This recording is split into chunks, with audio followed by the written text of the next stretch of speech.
이런 복의 차원이 아니라 정말 하나님이 말씀하시고 하나님이 기뻐하시는 복, 그 복 있는 사람의 삶을 바로 우리 장막장이들에게 허락하신 것을 우리가 믿어야 된다는 것이에요. 여러분 기대하십시오. 하나님이 우리를 부르셨을 때는 그것이 어떤 부담이 아니라 하나님께서 엄청난 축복을 계획하고 계시고 그 안에 간직하고 계신다는 사실을 우리가 알아야 되는 것이에요. 우리는 흔히 하나님이 나를 부르신다 그러면 아주 부담스럽고 아주 어려운 것으로만 생각합니다. 그렇지만 우리가 부르심을 받은 사람으로 살게 될 때 그것을 통해서 얼마나 하나님이 저나 여러분을 축복하시는 것 우리가 상상해 보신 적이 있는지 오늘 이 말씀을 통해서 그러한 것에 대해서 기대를 가지고 소망을 가지는 그런 분들이 되기를 원하신다고 말씀하시는 것이죠. 저희 경우는 하나님께서 저를 고난 가운데 부르셨어요. 사실 고난이라는 것은 우리 YM에서는 무엇이라고 흔히 얘기하죠?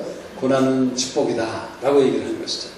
또 제가 많은 영적인 친구들과 저에게 멘토가 되는 그런 분들과 얘기를 나누다 보면 그분들 이구동성으로 말씀하시는 것이 고난이야말로 하나님께서 우리를 축복하시는 위장의 길이다 라고 말씀하세요. 정말 사실인 것입니다. 제가 그것에 대해서 증거할 수 있는 것이죠. 제 삶에 고난이 없었다면 어쩌면 저는 편안하게 어쩌면 아주 쉽게 살 수 있었을지 모른다는 것이죠. 그렇지만 제 삶 가운데 어려움이 있었기 때문에 그 어려움을 통해서 하나님이 저를 부르셨고 저에게 사역을 맡기셨고 또 저에게 정말 하나님을 증거하고 하나님을 섬기는 그러한 하나님의 종으로 부르셨다는 사실을 저는 분명히 믿고 있는 것이죠. 제가 가장 어려움을 겪고 있을 때 하나님께서 이사야서 43장 10절의 말씀으로 저를 부르셨어요. 이사야서 43장 10절은 이렇게 말씀하고 있습니다. 나 여호와가 말하노라 너희는 나의 증인 나의 종으로 택함을 입었나니 이는 너희로 나를 알고 믿으며 내가 그인 줄 깨닫게 하려 함이라. 나의 전에 지음을 받은 신이 없었느니라 나의 후에도 없으니라. 이렇게 말씀하셨어요. 그래서 이 말씀을 보니까 하나님이 저의 고난 가운데 제가 위기 가운데 저를 증인과 종으로 부르셨다고 말씀하셨어요. 그런데 그 부르심을 통해서 하나님이 무엇을 약속하셨습니까? 너가 나를 알고 하나님을 알게 되는 축복을 저에게 준다고 약속하신 거죠. 또 하나님을 믿으며 하나님을 믿는 그런 믿음을 주신다고 말씀하셨어요. 또 하나님이 하나님인 줄을 깨닫게 하려 하는 그런 축복을 저에게 약속하셨다는 사실을 제가 이 말씀을 보고 또 보는 가운데 점차적으로 깨닫게 되었고 또 경험하게 되었고 누리게 하셨다는 것이에요. 정말로 저희 삶 가운데 저는 목사님의 가정에 태어나서 막내로 태어나서 모태신앙을 가진 사람이었죠.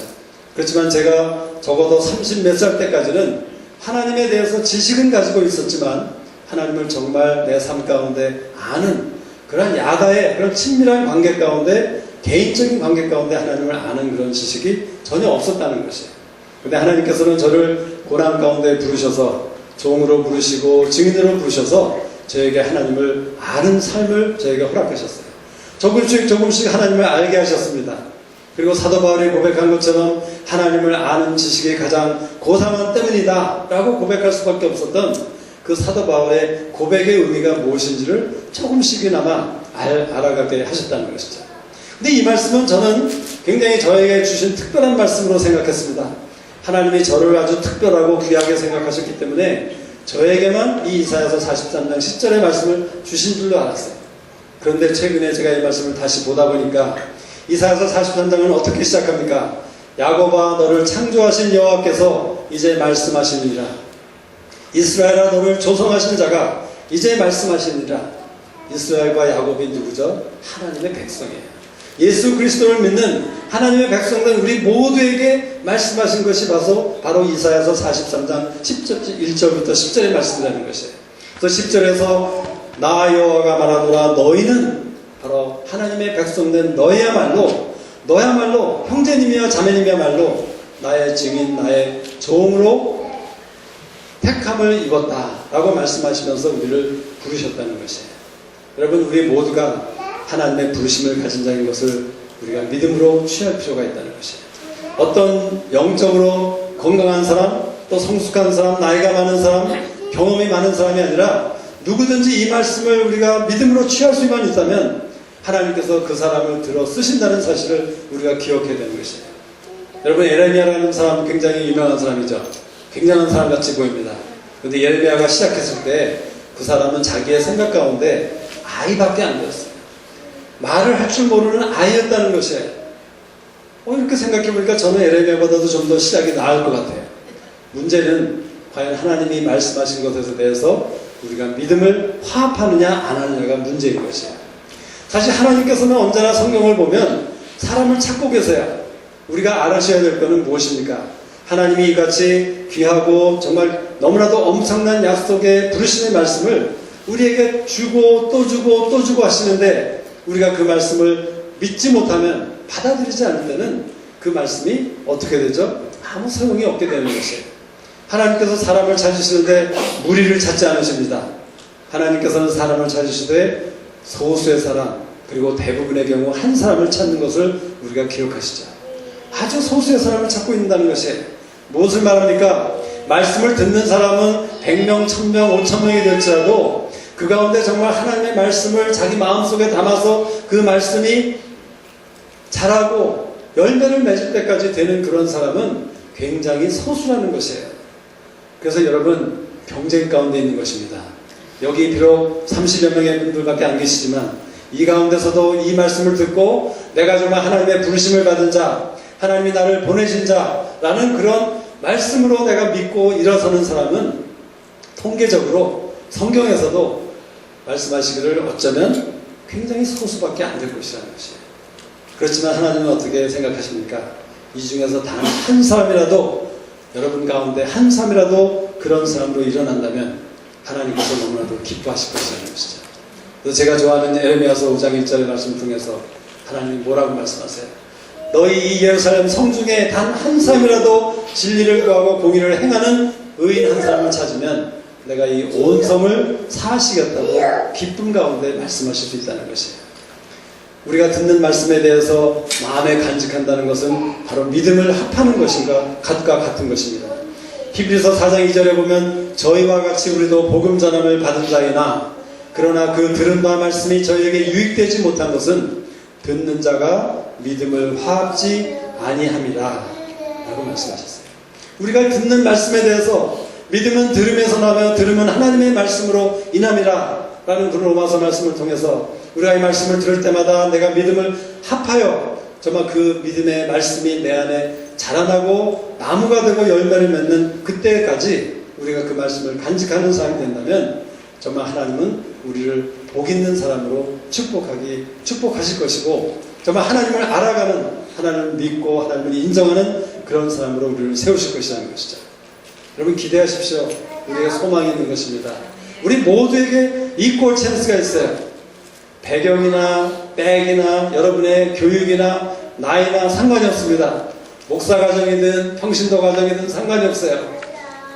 오직 우리가 그 말씀에 대해서 마음에 담을 수만 있다면 그래서 하나님이 복 있는 사람으로 일으키기를 원하신다는 것을 우리가 기억하시고 이 말씀을 들으셔야 된다는 것이죠.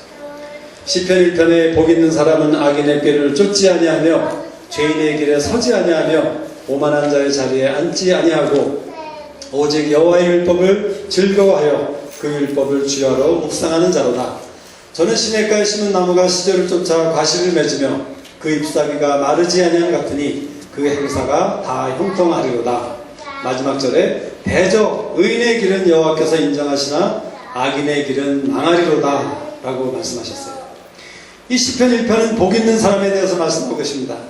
제가 말씀드렸듯이 하나님의 부르심을 받은 자, 하나님의 말씀을 들은 자, 그래서 우리의 삶의 터전에서 장막장이로서 주님을 증거하고 주님을 섬기는 종이 되는 사람이야말로 복 있는 사람이라고 말씀하신다는 것이죠. 근데 이 시편 1편에서 복 있는 사람에 대해서 네 가지를 말씀하고 계시는데 복 있는 사람은 악인의 길을 쫓지 아니하고 죄인의 길에 서지 아니하며 오만한 자의 자리에 앉지 아니해야 될 것을 얘기하셨어요. 그리고 오직 그는 여호와의 말씀을, 하나님의 말씀을 즐거워하고 주야로 묵상하는 자라고 말씀하십니다. 세 번째로 그 복 있는 사람의 삶이 시냇가에 심기운 나무와 같다고 말씀하세요. 그리고 마지막으로 의인의 길은, 즉 복 있는 사람은 하나님께서 인정하신다라고 말하셨어요. 이 네 가지를 말씀하신다는 것이죠. 첫 번째, 복 있는 사람은 악인의 꾀를 쫓지 아니하고 죄인의 길에 서지 아니하고 오만한 자의 자리에 앉지 말아야 된다. 지금 우리의 삶 가운데서 내가 정말 주님의 종과 증인으로서 정말 파워풀하고 이펙티브한 그런 삶을 살기 위해서는 가장 먼저 내 안에 있는 그 악인과 죄인과 오만한 자의 모습에서 떠나야 될 것을 얘기하고 있는 것이에요. 원어를 찾아보니까 악인이라는 것은 크리미널이에요. 크리미널. 형사범죄를 짓는 자, 크리미널. 죄인은 누구입니까? 죄인은 죄인이죠. 죄를 짓는 자. 오만한 자는 누구입니까? 자기의 삶 가운데 하나님을 인정하지 않는 자가 오만한 자예요. 근데 결국 죄인이나 악인이나 바로 오만한 자라는 것을 우리가 알 수 있어요. 누구든지 하나님을 자기의 삶 가운데 주로 인정하지 않고 하나님 없이 자기 마음대로 스스로 행하는 그 사람들, 바로 그 사람들이야말로 죄인이며 악인이며 오만한 자인 것을 우리가 알 수 있다는 것이죠. 하나님을 인정하지 않는 사람, 그런 모습이 우리 가운데 너무나도 많이 있지 않습니까? 우리가 하나님을 섬기고자 하며 하나님을 사랑한다고 하지만 우리 24시간을 살펴볼 때 얼마나 순간순간마다 하나님을 내 앞에 모시지 않고 우리가 하나님 앞에 있는 자로 사는 것이 아니라 하나님과는 상관없이 하나님이 과연 내 삶 가운데 계시는가 안 계시는가 우리가 잊어버린 채 우리는 내 마음대로 내 스스로 나의 힘 가운데 살고 있다는 것이죠. 그래서 우리는 하나님 앞에 in the sight of God, 하나님 앞에 설 필요가 있어요. 하나님이 내 삶 가운데 바로 이 현수자매가 내 앞에 앉아있는 것처럼 하나님이 이 자리에 앉으셔서 저를 바라보고 계시고 저를 보고 계신다는 사실을 우리가 기억할 필요가 있다는 것이에요. 삶의 순간순간마다 우리가 하나님 앞에서 선자가 될 때 우리는 정말 우리의 삶 가운데 표적과 기사와 이적들이 일어나는 그런 삶을 살 수가 있어요. 우리는 정말 담대하게 살 수 있다는 것이에요. 내가 교육을 받았든 안 받았든 간에 내가 경험이 있든지 없든지 간에 우리 정말 하나님이 원하는 그런 종과 증인으로서 파워풀한 그런 사람으로 살 수 있는 사실을 베드로 사도행전 4장에서 말씀해 주고 있는 것이죠. 여러분 사도행전 4장 19절에 보면 베드로와 요한이 이렇게 고백을 합니다. 베드로와 요한이 대답하여 가로되 하나님 앞에서 너희 말 듣는 것이 하나님 말씀 듣는 것보다 옳은가 판단하라. 우리는 보고 들은 것을 말하지 아니할 수 없다. 이 말을 누구에게 했습니까? 바로 베드로와 요한이 주님을 증거하고 주님의 부활을 증거하고 있었을 때에 그 당시에 회당의 지도자들과 제사장들이 그들을 못하게 핍박을 했습니다. 감옥에 두려고 했습니다. 그리고 더 이상 하면 너희들은 죽이겠다 하는 그런 협박하는 가운데 그 베드로와 요한이 담대하게 그렇게 얘기했다는 것이죠. 그래서 그 사도행전 4장에 보면 저희가 그 제사장들과 교회의 지도자들이 회당의 지도자들이 베드로와 요한이 기탄 없이 말함을 보고 그 본래 학문 없는 범인 평범한 사람으로 알았다가 이상히 여기며 또 그 전에 예수와 함께 있던 줄도 알고 또 병나은 사람이 그들과 함께 섰는 것을 보고 힐난하는 말이 없는지라. 즉 하나님 앞에서 있는 자는 담대할 수 있다는 것입니다. 나의 에듀케이션 백그라운드, 내가 돈이 있건 없건 무슨 능력이 있건 없건 상관이 없습니다. 하나님을 앞에 두고 사는 자는 담대할 수 있으며 또 병나은 사람, 기적이 그 사인이 표적이 있다는 것이에요. 그래서 우리가 내 자신에게 물어볼 필요가 있죠. 내 삶 가운데는 하나님 왜 그런 기적들이 안 일어납니까? 내 삶 가운데는 왜 하나님이 행하시는 특별한 일들이 없습니까? 제가 그것에 대해서 굉장히 궁금했었어요. 근데 그 궁금증이 풀렸습니다. 언제? 제가 고난 가운데 가장 어려울 때에 하나님께서 나를 부르셨을 때, 그래서 내가 그 하나님의 부르심에 대해서 아멘으로 응답하고 비록 이해는 다 못했지만 어떻게 하나님이 하실지를 나는 알지 못했지만 그 이사야서 43장 10절의 부르심의 말씀을 내가 믿음으로 취하고 나의 믿음을 화합했을 때 하나님께서 하나님을 알게 하시는 가운데 하나님을 믿을 수밖에 없는 그런 상황들을 통해서 이적과 기사들을 제 삶 가운데 수없이 행하셨어요. 수없이 행하셨습니다. 제가 목사의 아들로서 그 정말 모태신앙 가운데 하나님의 그런 일들을 많이 경험하기를 원했던 사람이었지만 거의 40년 동안 그런 일들을 전혀 느끼지도 못하고 경험하지도 못하다가 하나님의 부르심을 받고 그 부르심에 대해서 응답하며 나갔을 때에 하나님께서 그러한 이적과 기사를 제 삶 가운데 행하셨다는 것이에요. 이것은 제 삶뿐만이 아니라 여러분 모두의 삶 가운데 하나님이 원하시는 그러한 삶이에요. 여러분을 정말 축복하기 원하고 복이 있는 사람이 되기를 원하시는 것이 하나님의 마음이라는 것이에요. 그래서 이 말씀, 하나님이 너를 보내고 형제님과 자매님을 이 세상 가운데로 보낸다는 그 사실을 우리가 믿음으로 취하고 그 가운데 거할 때 하나님께서 내가 하지 못하는 그 모든 일을 행하셔서 우리의 삶을 그러한 삶으로 우리를 이끄실 수 있는 것이, 또 그렇게 원하는 것이 하나님의 마음이라는 것이죠. 요사이 인터넷이나 신문을 보면 그 한국에서 일어났던 그 세월호 사건으로 해서 많이 떠들썩하죠. 제가 오늘도 이 교회에 있는 어떤 신문을 보니까 그 신문의 대부분의 기사는 아주 남을 판단하고 정죄하고 비판하고 누구의 잘못이다, 누구의 더러움이다, 누구의 거짓말이다 하는 그런 많은 말들이 가득 쌓여있는 그런 신문을 보게 되었어요. 근데 사실 저는 이 말씀을 준비하면서 다시 한번 생각하게 되는 것은 무엇입니까? 하나님께서는 저의 삶 가운데도 위기 가운데 하나님이 저를 축복하시고 축복의 통로로 사용하신 것처럼 우리 한국이라는 나라와 한국 민족 가운데 그 지금 위기가 아닙니까?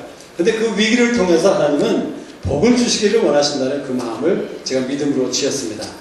여러분, 우리가 정말 이 깊은 물소리 예배에 나오는 영적인 아비와 어미가 되셔야 될 분들, 정말 하나님을 섬기고 하나님을 증거하셔야 될 우리 모두는 이것에 대해서 한 마음을 가지고 나가야 될 필요가 있어요. 하나님이 이 기회를 허락하신 것, 이 위기를 허락하신 것은 하나님께서 우리 한국 사람들과 한국 땅을 축복하기 위한 것이라는 것입니다. 그럼 이것을 우리가 마음에 담아야 돼요. 물론 내가 이것을 정확하게 이해하지 못하지만, 모든 것을 다 볼 수는 못지만, 우리가 정말 믿음으로 이 말씀 가운데 거할 때에 우리 소수의 사람들을 통해서 하나님이 그 땅을 변하게 할 수 있는 것이에요. 하나님이 그 나라의 한국 민족들을 변하게 하실 수 있다는 사실을 우리가 기억해야 된다는 것입니다. 사실 이 세월호 사건을 보면 저는 적어도 3가지 일들을 하나님께서 나타내시고 드러나셨다는 사실을 보게 되었어요. 첫 번째는 우리 한국 사람들 안에 있는 상처입니다. 상처. 우리 한국이라는 나라가 얼마나 많은 나라에게서 침략을 당하고 짓밟히고 또 짓밟히는 그런 경험을 한 나라입니까? 그래서 내가 인정하고 싶진 않지만 사실은 우리 조상들과 우리 모두 안에 그 상처가, 큰 상처가 너무나도 크게 있는 것이에요. 여러분, 상처, 어떤 사람이 나를 아프게 하면 어떻게 되죠? 분노가 나죠. 내가 누가 나를 때리면, 이유 없이 때리면 제가 그것에 대해서 분노가 나고 상처가 있게 되고 미워하게 되고 여러 가지 그런 감정들이 생기게 되는 것입니다. 근데 우리 민족 안에 그런 상처, 해결되지 않은 상처가 있다는 것이에요. 근데 우리가 해결되지 않은 상처가 어떻게 되는지 아시죠? 우리가 상처를 해결하지 않을 때 우리 안에 그것은 에베소서 4장 31절의 말씀에 이렇게 기록하고 있어요. 너희는 모든 악독과 노함과 분냄과 떠드는 것과 해방하는 것을 모든 악의와 함께 버리고 서로 인자하게 하며 불쌍히 여기며 서로 용서하기를 하나님이 그리스도 안에서 너희를 용서하신과 같이 하라. 그리고 히브리서 12장 14절과 15절에 모든 사람으로 더불어 화평함과 거룩함을 쫓으라. 이것이 없이는 아무도 주를 보지 못하리라. 너희는 돌아보아 하나님 은혜에 이르지 못하는 자가 있는가 두려워하고 또 쓴뿌리가 나서 괴롭게 하고 많은 사람이 이로 말미암아 더러움을 입을까 두려워하라. 이렇게 말씀하셨어요. 즉 우리 안에 해결되지 않은 상처는 쓴뿌리가 된다는 것이에요. bitter root, 쓴뿌리가 된다는 것이에요. 이 쓴뿌리는 히브리서에 의하면 어떻게 된다고요? 더러움을 입히는 것이 된다고 얘기하는 것이에요. 여러분, 전염병 아시죠? 전염병이 전염되는 것이지 않습니까? 병이 전염되는 것입니다. 감기가 전염되는 것처럼, 독감이 그렇게 되는 것처럼 우리 안에 해결되지 않은 그 비터네스, 우리 안에 해결되지 않은 그런 분노와 악독과 떠드는 것과 이런 모든 것들은 우리 안에 상처가, 그 상처로 인해서 그것이 정말 쓴뿌리가 되어서 전염이 되고 많은 사람들을, 온 나라를 더럽게 할 수 있는 그런 악한 것이 된다는 것을 얘기하고 있는 것이에요. 또 두 번째로 하나님이 보이신 것은 무엇이죠? 우리 한국 사람들 안에 용서하지 못함이 있다는 것이에요. 용서하지 못함. 서로를 용서하는 것은 둘째치고 우리 모두가 잘 알듯이 우리 한국 분들이 얼마나 일본 나라나 일본 사람들에 대해서 악한 마음, 정말 아주 악독한 마음을 가지고 있는지 우리 모두가 회개해야 될 것이죠. 물론 우리 나이 많으신 분들은 이것에 대해서 참 이해하기가, 납득하기가 어려울 수 있어요. 너무나도 큰 상처를 받았기 때문에, 너무나도 일본 사람들이 잘못된 일을 하였기 때문에. 그러나 하나님의 말씀은 그런 것을 막론하고 우리가 용서해야 된다고 말씀하시는 것이에요. 우리가 읽은 그 에베소서 4장의 말씀과 히브리서 12장의 말씀에 의하면 우리가 그것을 용서하지 않는 것은 하나님의 거룩한 백성이 아니 된다는 것을 얘기하고 있어요. 여러분, 거룩함이라는 것은 용서함과 다 같다는 얘기를 에베소서가 하고 있는 것이죠. 또 히브리서가 그렇게 말씀하고 있는 것이에요. 우리가 용서하지 않을 때 전염병과 같이 우리 안에 있는 그 쓴뿌리가 사람들에게 번지게 되는 것이에요. 우리가 흔히 그 김연아 선수가 그 경기를 할 때 그 얼마나 그 인터넷에 보면 김연아 선수가 잘하면 또 조금이라도 실수하면 일본 사람들은 그것에 대해서 막 박수를 치고 너무나도 그것에 대해서 잘됐다 하는 그런 마음. 또 한국 사람들은 그 일본 선수가 잘못하면 그것에 대해서 다 당연하다, 저렇게 잘못해야 된다 하는 그런 악독한 마음 가운데 나오는 많은 이야기들, 우리 모두가 그것에 대해서 우리는 엎드릴 필요가 있고 회개하고 용서할 필요가 있다는 것이죠. 그리고 이 세월호 사건은 또한 무엇을 나타냈습니까? 우리 한국 사람들 안에 있는 많은 부정직함과 부패와 또 거짓과 그런 많은 잘못된 크라임들에 대해서 드러나게 한 것이에요. 근데 이것이 그저 그 어떤 사람들의 것입니까? 나와는 상관없는 그것입니까? 아니죠. 이 모든 것은 우리가 한국 민족인 만큼 이 모든 언포기브네스와 상처와 해결되지 않은 상처와 또 이와 같은 그 죄와 크라임들은 사실은 우리 모두 안에 있는 그러한 것임을 우리가 인정해야 될 필요가 있는 것이에요. 느헤미야가 기도할 때 하나님, 나와 내 집과 우리 조상들이, 선조들이, 열조들이 하나님께 범죄했다고 기도했죠. 느헤미야는 그 죄와 그 범죄에 가담한 사람이 아니었습니다. 그는 2세 또는 3세였기 때문에 그 조상들의 죄와는 상관이 없던 사람이었지만 그가 하나님 앞에 나가서 기도할 때 나와 우리 열조가 하나님 앞에 동일한 죄인이라는 사실을 인정할 수밖에 없었다는 것이에요. 그래서 우리는 이 시편에 보면 하나님께서 그렇게 말씀하시죠. 다윗을 통해서 오직 하면서 영어로는 but입니다. but. 이전에 어떻게 했지만 이제는 그것을 막론하고 이제는 오직 하나님의 말씀을 즐거워하며 하나님의 말씀을 주야로 묵상하겠다 하고 자기의 방향을 바꿀 것을 얘기하는 것이에요. 우리의 방향을 바꿔야 될 것을 얘기하고 있는 것입니다. 세월호에 대해서든 어떤 사건에 대해서 우리가 무슨 얘기를 하고 싶을 때 우리가 먼저는 오직이라는 단어를 가지고 내 삶의 그 어텐션과 포커스와 시선을 주님께로 돌려야 되는 것이에요. 하나님의 말씀으로 돌려야 된다는 것이에요. 우리가 시선을 하나님께 돌리지 않으면 우리는 어떻게 되죠? 바로 시편 기자가 얘기하는 것처럼 악인과 죄인과 오만한 자의 삶을 살 수밖에 없는 것이 우리 모두의 현실이라는 것이에요. 그래서 오늘 요새 그 세월호 사건을 보면 어떤 목사님들과 영적인 지도자들과 많은 신문들과 믿는 사람들조차도 얼마나 어리석고 잘못된 얘기들, 얼마나 하나님이 들으시면 분노할 얘기들을 그렇게 마구 자기 스스로 떠들고 있는 것인지 우리가 보게 되지 않습니까? 이것은 정말 잘못된 것이라는 것이에요. 우리는 사실은 머리를 굽히고 하나님 앞에 엎드려서 이 하나님이 드러나게 하신 용서하지 못한 것들과 하나님이 드러나게 하신 우리 안에 있는 해결되지 않은 상처와 또 우리 안에 있는 죄와 크라임들에 대해서 우리가 하나님 앞에 회개함으로 나아가야 된다는 것이죠. 그래서 제가 이 세월호 사건에 대해서 하나님이 무엇이라고 생각하는지, 하나님의 말씀을 무엇이라고 말씀하시는지를 구했을 때 하나님이 요한복음 8장에 그 가늠한 여인 사건을 생각하게 하셨어요. 우리 모두가 그 사건을 잘 아시죠? 무리들이, 특별히 그 제사장들과 서기관들이 예수님을 시험하기 위해서 가늠하다가 현장에 잡힌 그 여인을 데리고 예수님 앞에 끌고 왔습니다. 예수님이 돌로 치라고 하면 당신은 무조건적인 사랑을 가르치던 사람이 어떻게 이 여인을 죽이라고 하느냐, 말도 안 된다 라고 그 예수님을 비판하려고 했던 것이죠. 또 예수님이 그 여인을 그냥 용서하고 보내라 라고 한다면 당신은 율법을 무시하는 사람이구나 하면서 예수님을 잡으려고, 모함하려고 그 가늠한 여인을 데리고 왔던 것이에요. 그래서 그들은 돌을 던지려고 했습니다. 돌을 던지려고 했어요.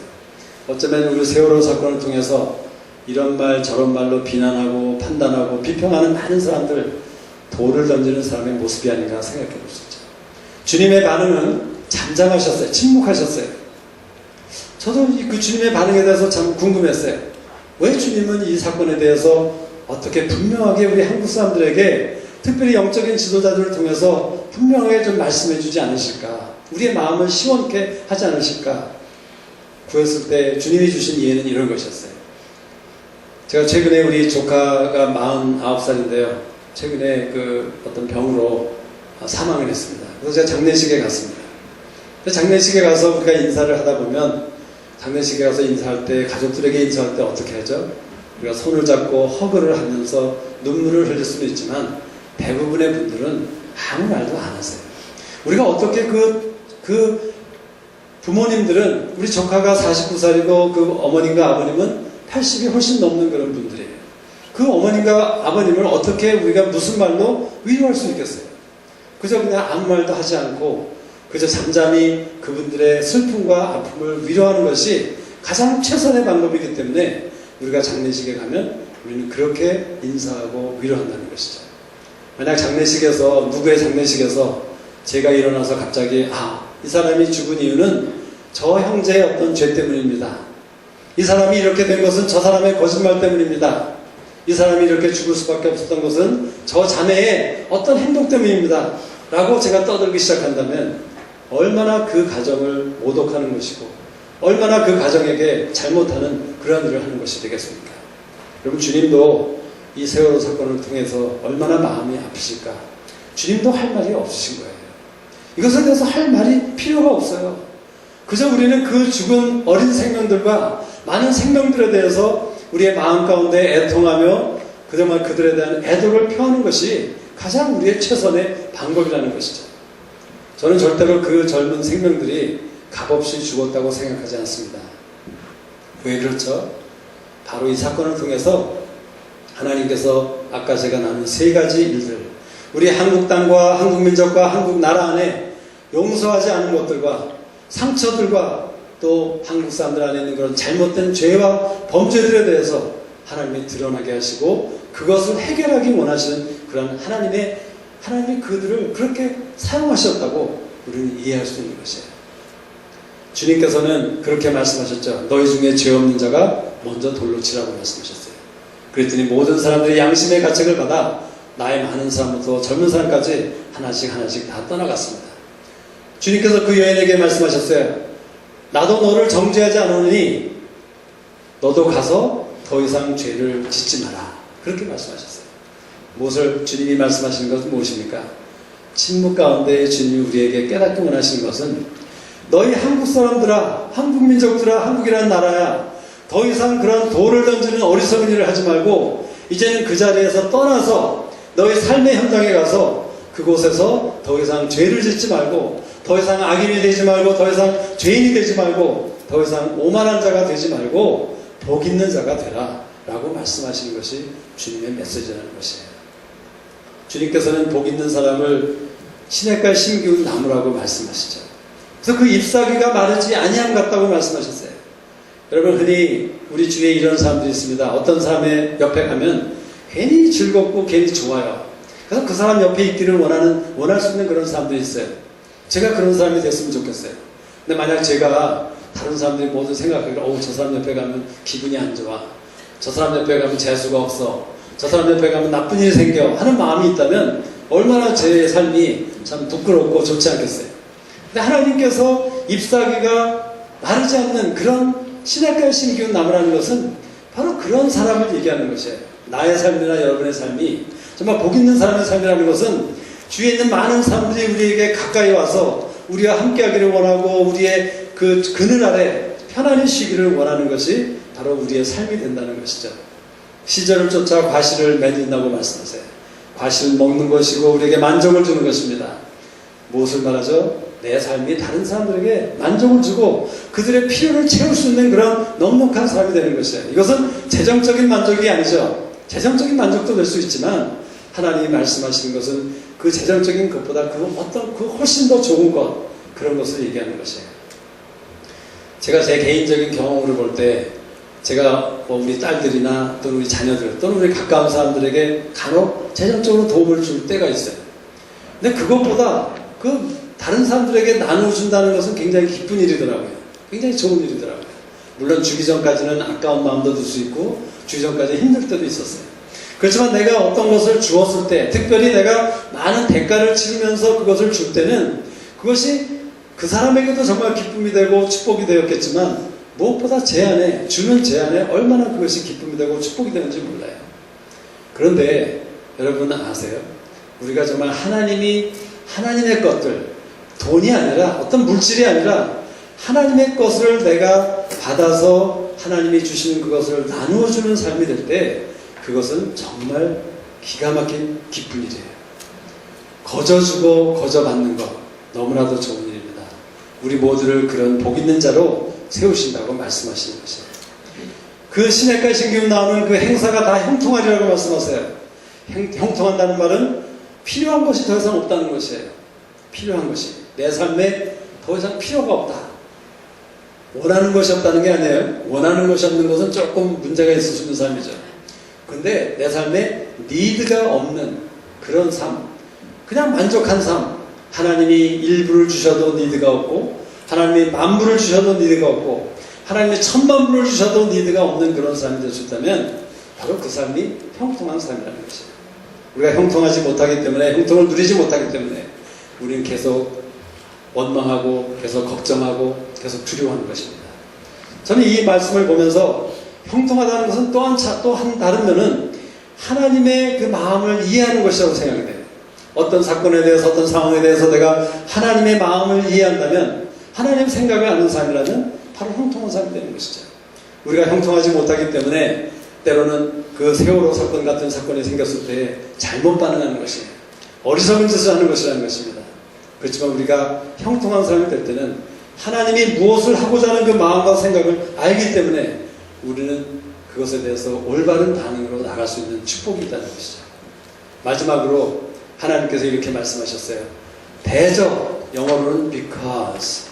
왜냐하면 의인의 길은 여호와께서 인정하시나, 의인의 길은 여호와께서 인정하시기 때문이다 라는 말씀으로 시편 1편을 끝을 맺으신 거예요. 이 말씀은 무엇입니까? 복 있는 사람, 복 있는 사람이 시냇가에 심기운 나무와 같이 살 수 있는 그 이유는 대저, 그 이유는 다름이 아니라 그 복 있는 사람의 길을 여호와께서 인정하시기 때문이다 라고 얘기하고 있는 것이죠. 여기서 중요한 것은 인정한다는 단어의 의미예요. 인정한다는 단어, 그것을 원어를 찾아보면 무엇인지 아세요? 안다는 거예요. 하나님을 안다고 할 때 우리가 야다라고 하죠. 하나님을 야다한다. 야다라는 그 동일한 단어를 이 성경에서는 쓰고 있어요. 그래서 하나님이 우리를 의인의 길을 알기 때문에, 인정하기 때문에, 믿어주기 때문에 우리가 시냇가에 심기운 나무와 같은 복 있는 사람의 삶을 누릴 수 있다고 얘기한다는 것이죠. 여러분, 우리가 흔히 그렇게 얘기하지 않습니까? 우리가 어떤 유명한 사람을 제가 만약 안다고 해요. 제가 지난번에 한국 갔을 때 제가 몇 분에게 말씀드렸지만 그 배우 고은하 씨 있죠. 예전에 아주 유명하신 배우지 않습니까? 그분의 남편을 우연히 병원에서 제가 바로 옆에 침대에서 같이 1시간 동안 같이 누워서 이 얘기 저 얘기 했던 적이 있습니다. 그래서 그분을 알고 나니까 제 마음에 좀 뿌듯한 마음이 생겼어요. 내가 이래봬도 고은하 씨의 남편 곽정민이나 박정민이나 그분을 내가 안다 하는 얘기를 하고 싶었어요. 그래서 제가 캐나다에 와서 여러 사람에게 가능하면 얘기했습니다.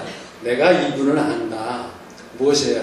그 유명한 사람, 힘 있는 사람, 빽 있는 사람을 내가 안다는 것이 저에게 힘이 되는 거잖아요. 담대해지잖아요. 내가 고은하 씨를 만났고 고은하 씨를 알면 내가 얼마나 괜찮은 사람인가. 사실 아무 상관도 없는 것인데 우리는 그렇게 생각한다는 것이죠. 근데 하나님께서도요, 하나님이 저나 여러분을 아신대요.